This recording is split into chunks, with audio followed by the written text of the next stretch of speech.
Welcome everybody to our first full episode here on Fiskaspjall. I'm your host Alessandra, and this is the podcast where we talk about all things fishy. Our guest today is not only an excellent researcher, no, he also played an important role in making this podcast reality.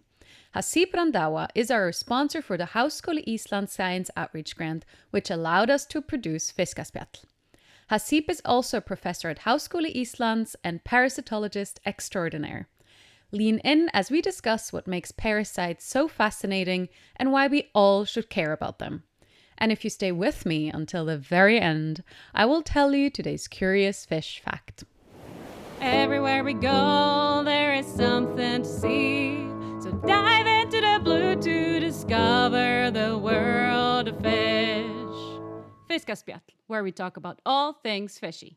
Yeah, so my name is Haseeb Randhawa. I'm a professor of marine biology at the University of Iceland and Faculty of Life and Environmental Sciences. I'm Canadian. I was born and raised in Montreal, so grew up in French. So English is my second language. But I did all my studies in English, university studies. So I went to McGill University in Montreal for bachelor and master's, and then I moved out east to the Bay of Fundy, the University of New Brunswick. Bay of Fundy, the world's largest tides, 16 meters, just really incredible. So it was a great place to do a PhD in marine biology. And after that, I moved to New Zealand for postdoc. I spent 9 years in New Zealand because after my postdoc, I got my first academic position. A postdoc is usually a pure research position that lasts about 1 to 3 years and is done right after a PhD. It is meant to prepare someone for a long-term academic or research career. An academic position, on the other hand, is a permanent job including research and teaching. And then I decided to go work for government so I could actually practice what I've been teaching to students. So I worked as a government scientist, as a fishery scientist for 4.5 years in the Falkland Islands, a little remote place of the southeastern coast of Argentina. Sorry, from New Zealand, you went to the Falkland Islands? Yes. Like, while employed by New Zealand? No, I left my academic position to take on this government position. Okay, that makes more sense. But still, it's you go from Canada to New Zealand to the Falkland Islands. I don't think you could have put more distance between postings. No, and then we decided to move to Iceland after that. So your family follows you throughout this whole global migration? Well, my wife followed me for the first part, and then all kids were born in New Zealand, so they followed us from that point on. Yeah, so I think it's been a great experience for them being exposed to these different cultures and environments. But now I think it's time to settle down. And yeah, I left the Falkland Islands in a government position because I wanted to work with students again. I missed teaching, and I missed a very important thing, academic freedom, which we still have here, which very important to me. So came back to academia, and now I think we really enjoy Reykjavik and the university and Iceland in general, so we're planning on sticking around. Good to hear. Good to know that you're not going to just continue the migration. I must say, this is the third time I hear the spouse just goes along, and I think it's such an astonishing part of academia that we have to move. And these amazing people that follow and allow us to do these big movements and changes in our life. So it's really, for me, really lovely to hear that all these people are game to just go. Yeah, and I think, you have to look at it as an adventure. You're living an adventure, and that's what this job allows us to do. And, I'm lucky. My wife is really understanding and very, very, very supportive. I wouldn't be where I am today in my career, if it wasn't for her, and she's allowed me to experience a bunch of things. And I'd like to think that we've experienced these things together. And, the kids also, I've been lucky that my kids travel well and are adaptable. So did you always want to become a biologist, or did you take a windy road? I wouldn't say biology was on my radar. When I was a young child, I just remember flipping through, old notebooks and, old piece of homework and assessment that I'd done, and most of them were on savanna animals. So definitely, I think, there was a connection to animals, right from primary school. And I remember when I was 12, I already knew I wanted to be a zoologist. And the reason for being a zoologist is I wanted to work with animals, but I did not want to take care of them like a vet. So I had already made that distinction early. But biology just, came out, I think, once I started, university. Because knowing I wanted to be a zoologist, I found actually a bachelor degree in zoology. So I did my degree in zoology, and I guess biology is such a big part of it. And that's where I guess inadvertently ended up, in biology. So how from, the savanna, these very iconic species, how did you come to parasites? Yeah, that was never the plan until second year university. And in my second year, I was part of a seminar course. So each student had to give a seminar on a group of animals, our choice. And I was thinking I was going to do something maybe on savanna animals, but I wanted to do something different because a lot of people were going to choose elephants or lions and things like that. So I decided to go to one of my professors. So in second year, I took a course in parasitology, the study of parasites. And I have to say, it was the best course I've taken at university. And I think that's how, my enthusiasm for parasites started. So I went to this professor and I said, I'm giving this seminar in a few weeks. And I think I'll give a seminar on parasites because nobody's going to be talking about that. And I asked him for some tips as to which parasite should I focus on. And he actually said, go to the library in the days where we'd still visit libraries. So go to the university library and come back with names of parasites that we're not covering in class, and we'll see if there's anything in there that would be interesting. So I brought back a bunch of names that even he didn't recognize, and they ended up all being tapeworms in sharks. And he says, that would be a really interesting group to talk about. So I started researching those, but a lot of the research that was being published was very recent or very old.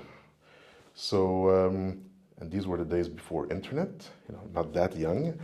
So I picked up the phone, and on the papers you have the corresponding address of researchers. I think it was more important in the day than it is now, because that's how you had to order your reprints, by sending them a letter. But they also had the phone number. So I phoned this person whose lab was producing all the recent research on these parasites. And I said, I need more information on these parasites for a seminar I'm giving.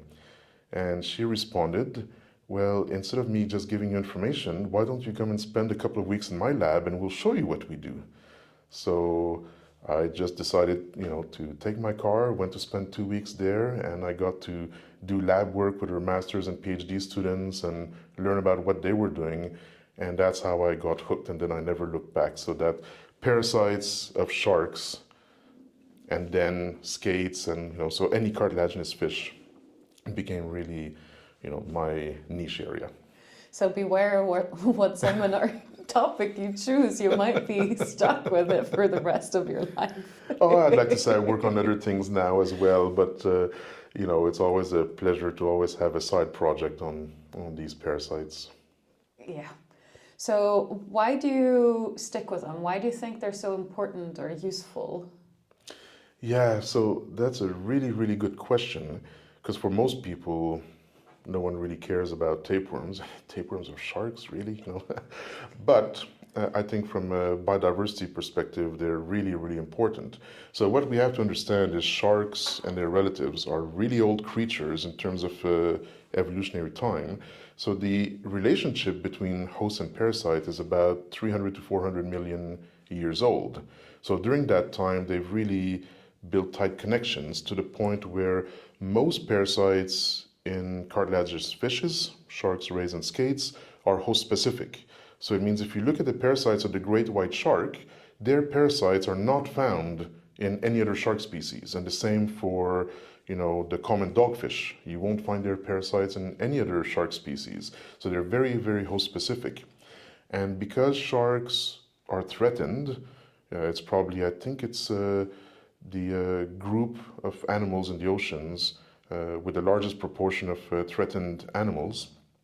Um, if you don't know what parasites these sharks have, it's possible that the sharks will disappear off the planet without us ever knowing what parasites they were carrying with them. And just to put things in perspective, I've published some research that shows that each shark species is host, on average, to 6 tapeworm species. But 3 to 4 of those are only found in that shark.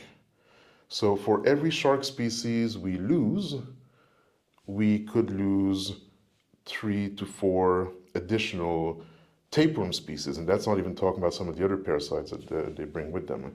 So from a biodiversity perspective, they're really important. And now we have a better understanding of how parasites help regulate ecosystems and how they're really important. So I think we need to take care of the parasites as well as the sharks. Yes. So I think when people think, and you mentioned the tapeworms, people don't think of, oh, how cute. So, and that's usually, how you get people, because a panda bear is not necessarily the most useful species in terms of ecosystem, but tapeworms can have a really huge effect. Now, have you look at them with a microscope, or how do you look at them? Yeah, so we look at them with microscopes. So I like to look at them fresh, because looking at a live tapeworm is incredible, because they contract, they expand, and they have these attachment structures and on their head that really move, and it's actually like watching ballet. It's such a beautiful dance that these tapeworms perform. If you can't look at live specimens, you don't see them moving, but if you're able to take a close-up with a scanning electron microscope, so you won't be able to get as much detail out of a regular binocular microscope that we use, then you can see all the intricacies, including the hair-like structure that the tapeworms have, which is typical of only tapeworms. They have these microtrichees, which are hair-like or spine-like structures that are not found in other groups of parasites. So it's really beautiful, looking at them. So I think if I showed people scanning electron micrographs of my parasites, many of them would actually say they're much cuter than a panda bear. Yeah, I must say when we dissect stickleback from the wild, the parasite, of course, the tapeworms are the biggest ones and the most obvious ones that we see, and they don't look cute as is. They're also impossible to kill.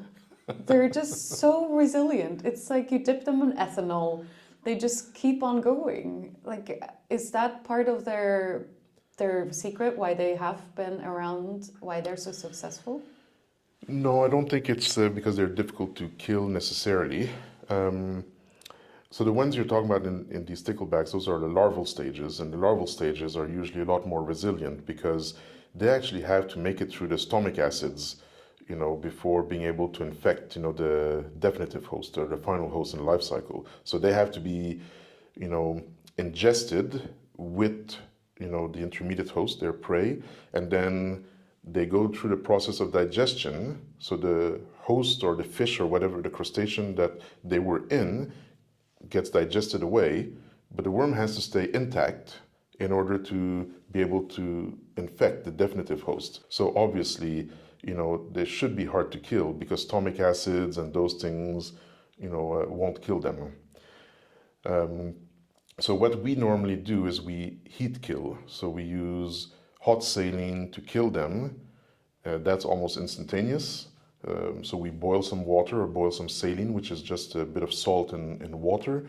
And we just then put the worm in that almost boiling solution and kills them almost instantly. And what that does also, it allows the worm to relax. So if you put them in cold ethanol, they'll swarm, they take a while to kill and they'll contract, and then you lose the possibility of seeing a lot of the structures that make them beautiful or that you need to identify them. But if you heat kill them, they almost go straight and they're relaxed, and then it's really good to see all these structures that you need to look at. But yes, they're not easy to kill, but that's probably part of the life cycle they've had to evolve to be able to survive through inhospitable environments. So you just mentioned that they go through these different hosts, almost different life cycles, different places that they live in. And you say they move like a ballet, but it sounds like their life cycle also is almost like a very detailed dance, that everything needs to go right. Are all of them super specific? No, they're not. So I'll give you a few examples. So we have in nature what we call simple life cycles or direct transmission, and complex life cycles or indirect transmission. So the direct transmission is, if you think of a little crustacean like salmon lice, for instance, that live on the salmon. I'm sure most of our listeners would have had experience, if they've seen salmon or cage salmon, these salmon lice. So the salmon lice are directly transmitted. So being in close contact between fish, means that they can just acquire. It's a bit like us acquiring a virus or something to a certain extent. It's a direct life cycle. Whereas tapeworms and some of the other types of parasites, they undergo these complex life cycles where the definitive host has to find a mate in the intestine of the definitive host they're in, whether it's your cat, your dog, or a fish.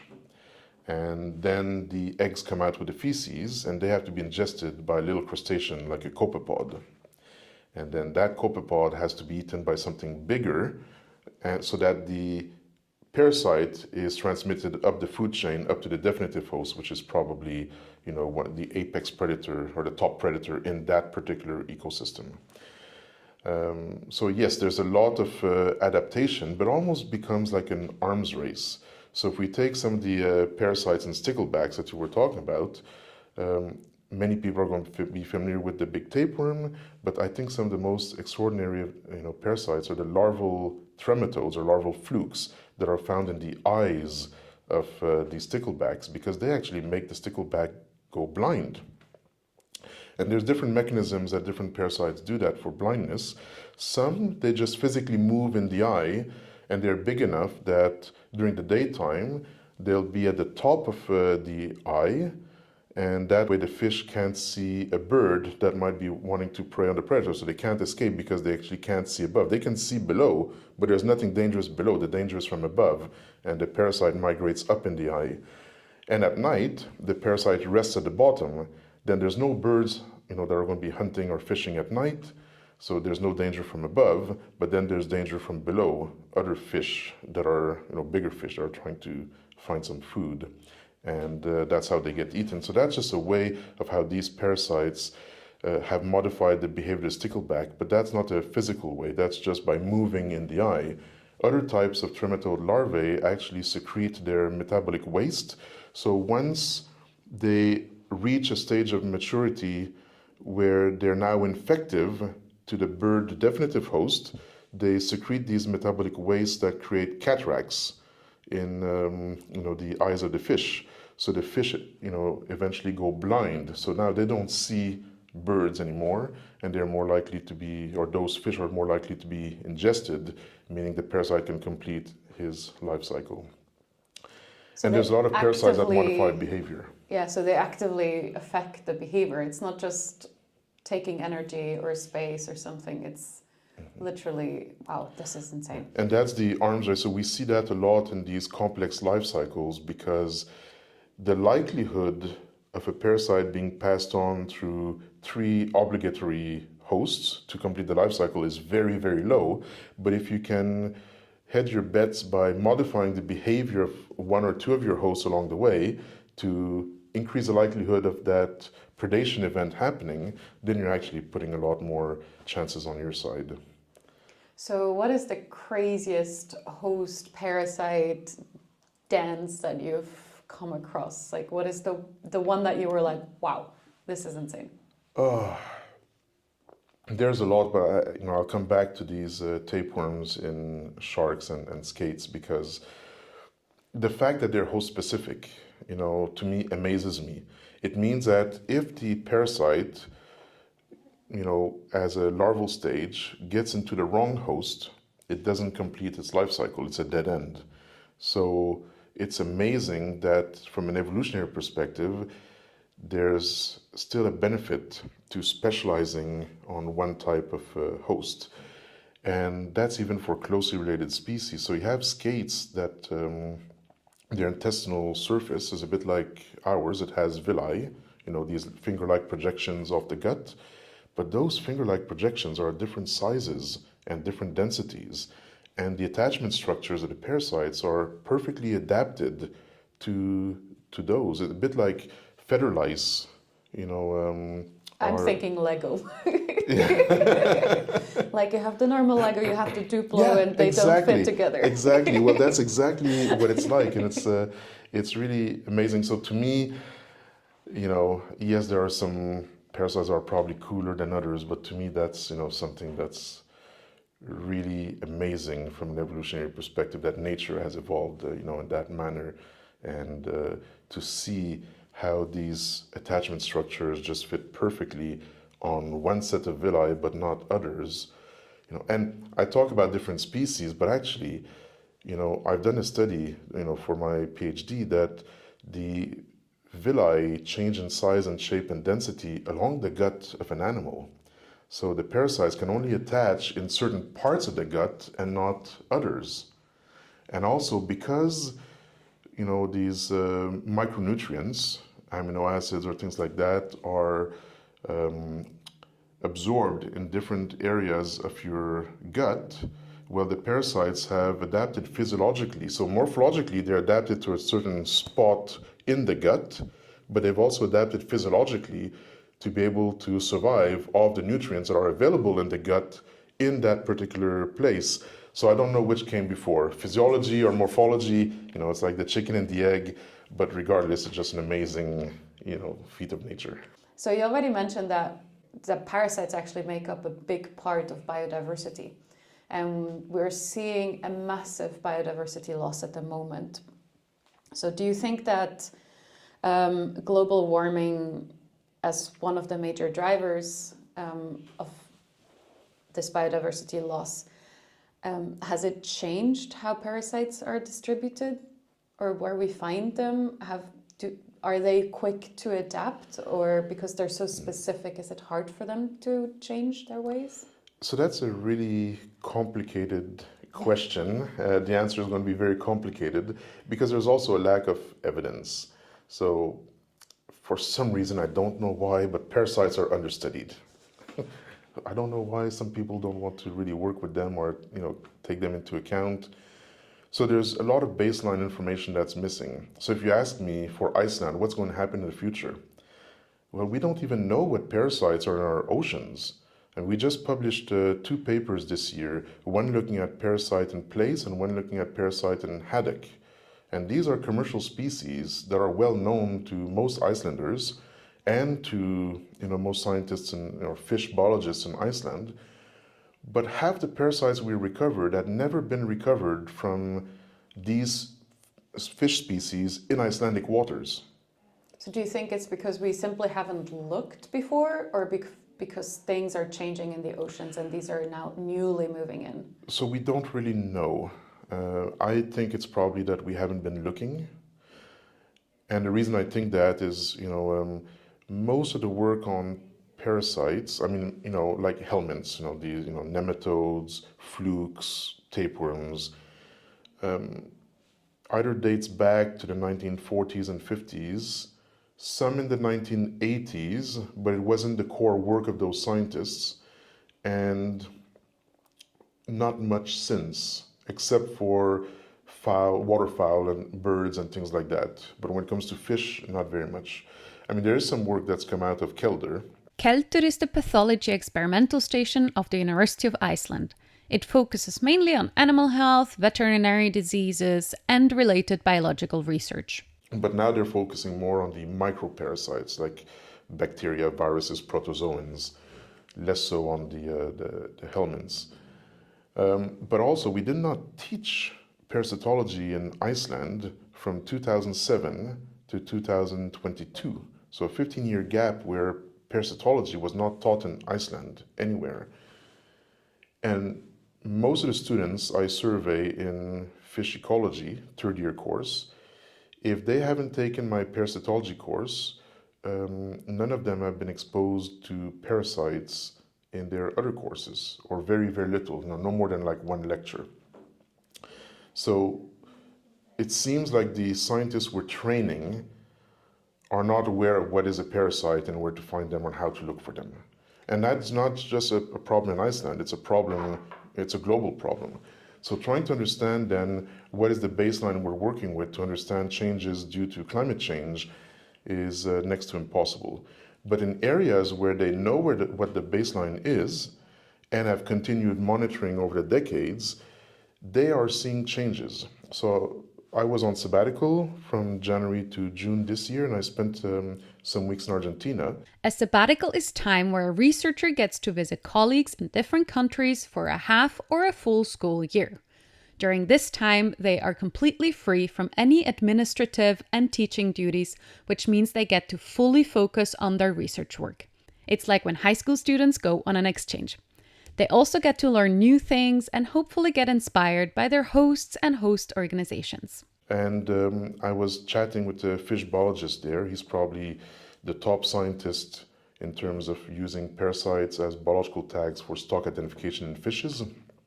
He's dedicated the last 30 years of his life to this. And he was telling me that some parasites in fish that they sampled 20 and 30 years ago, now they're resampling in the same localities, the same fish species, those parasites have completely disappeared. And have the fish species that they were associated with also disappeared? No, the fish are still there, but the parasites are not. So it means there's something's changed in the ecosystem. So because these are parasites with complex life cycles, it means most likely that one of the hosts in the life cycle is gone. So maybe there's a crustacean that is no longer in the ecosystem. And when it comes to trematodes, most flukes, trematodes, they use snails as the first intermediate host. And snails are very sensitive to environmental changes, whether it's pollution or hypoxia or other environmental disturbances. So if the snails disappear, then you lose all the trematodes from the ecosystem. So contrary to what people believe, having a lot of parasites is actually a sign of a healthy ecosystem. So having few parasites is a sign of a very sick ecosystem.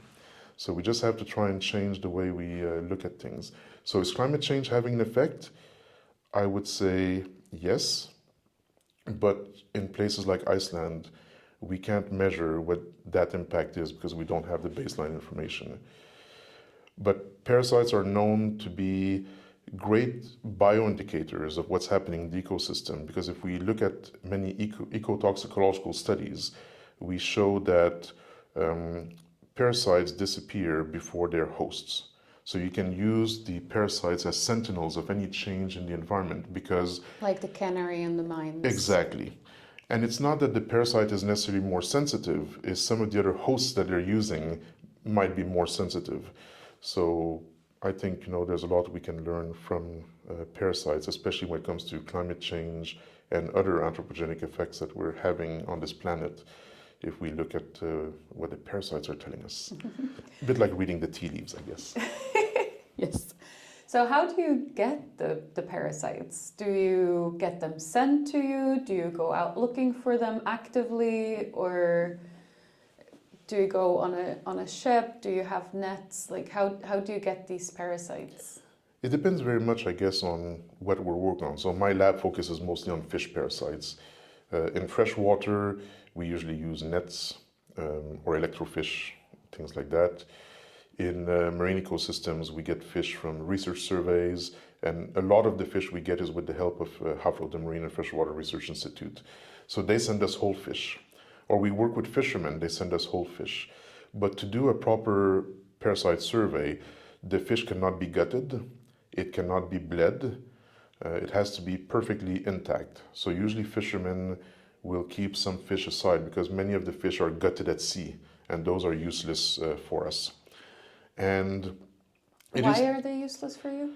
If they well, because if most of the parasites are going to be, with the guts or the liver or the organs that are taken out, there's not that many that are going to be in the flesh. And of course, the heads are still useful, but you don't get a good overview. You're missing, 60 or 70% of parasites once you remove the guts.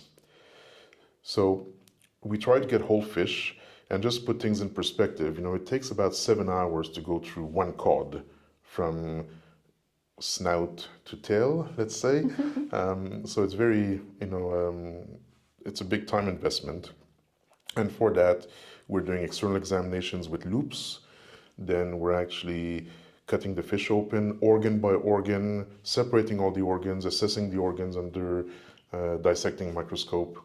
And then for many species like larval nematodes or roundworms, which are notoriously difficult to identify as larvae, we have to confirm those identifications using molecular tools, DNA barcoding.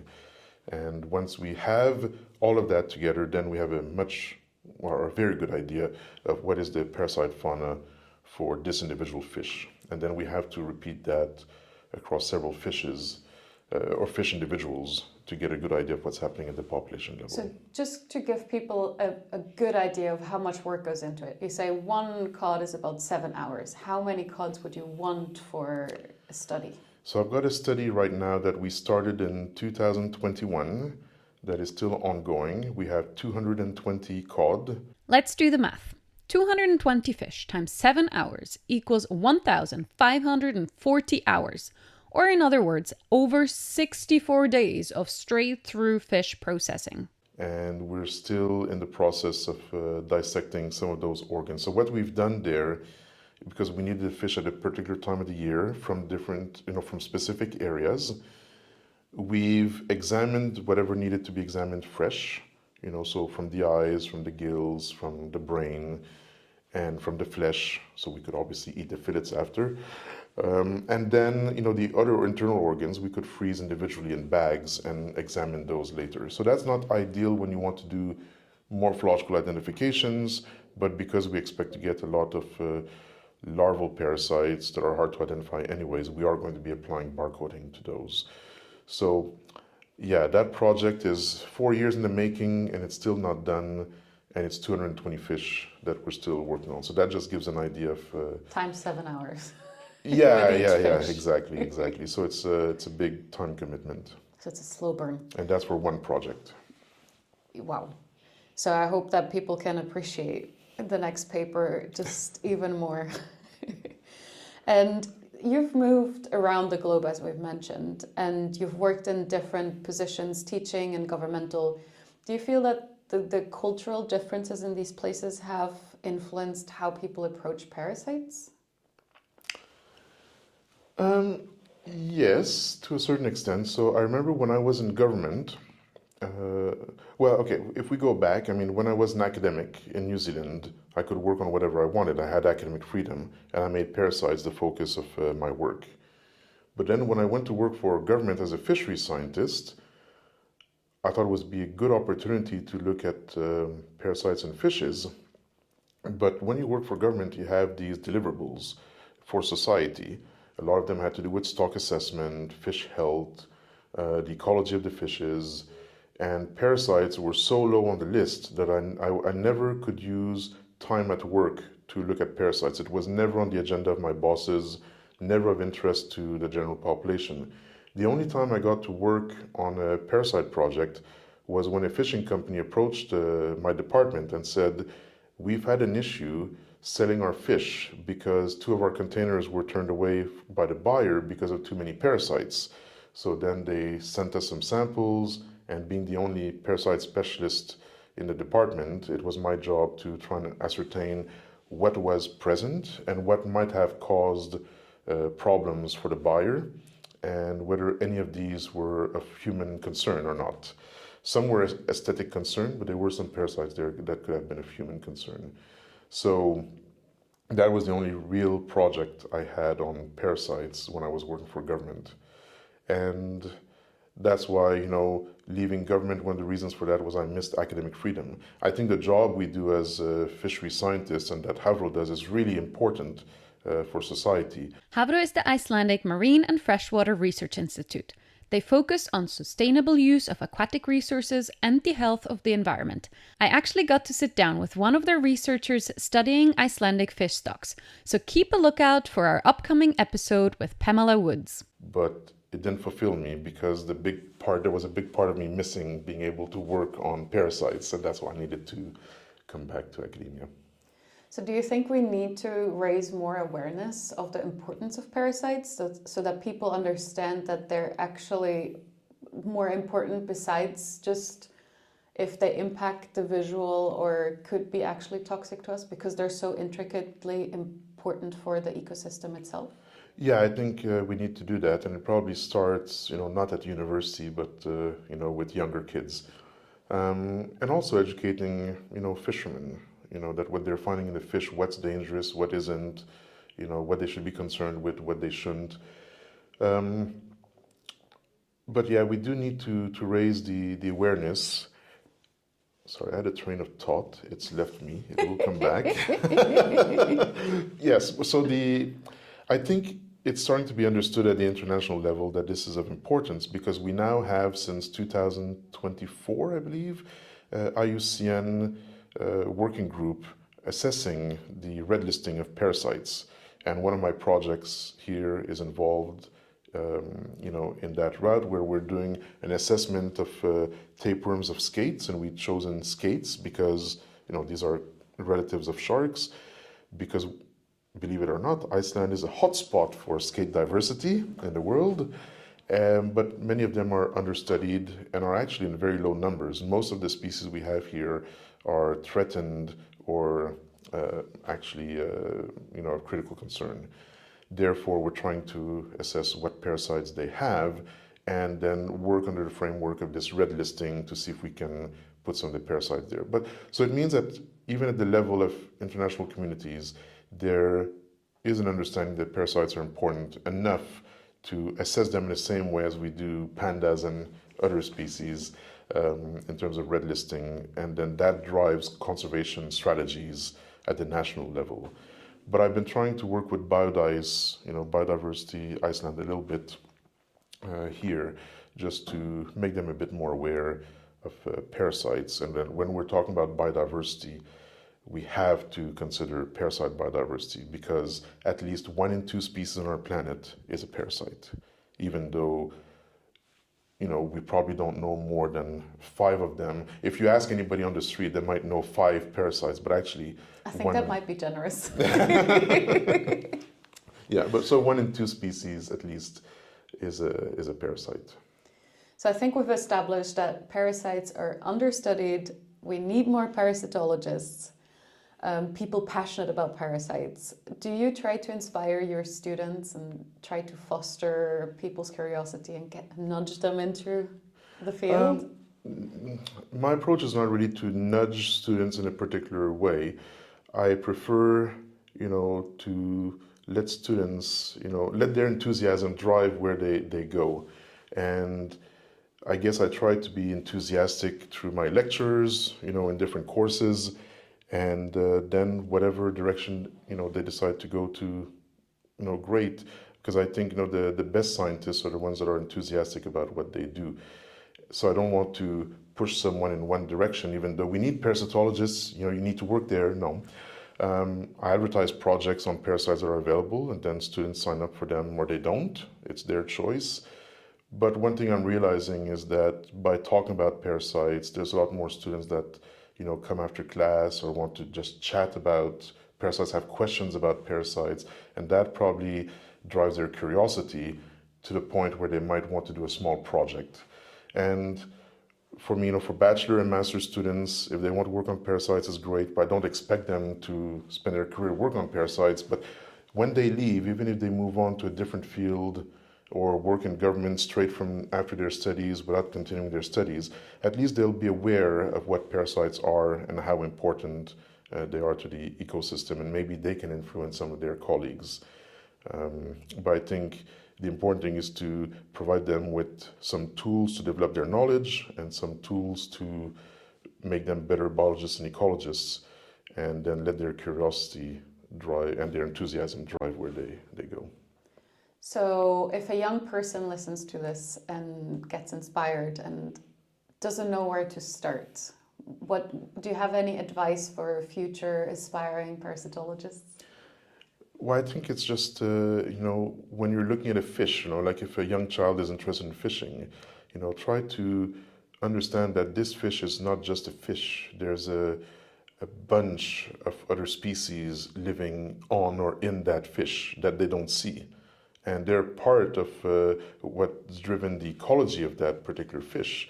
That fish either acquired them because of something they ate, or, um, the parasites are just part, of that fish. So perhaps poking the fish a little bit more, looking in the gills, and, if you see something unusual, keep it, and ask, a scientist, and there's some scientists at Kelder, there's, my group here at the university, and I'm sure there are other groups around Iceland where they'd love, to be able to help, a child or even an adult, understand what they've just, recovered. Amazing.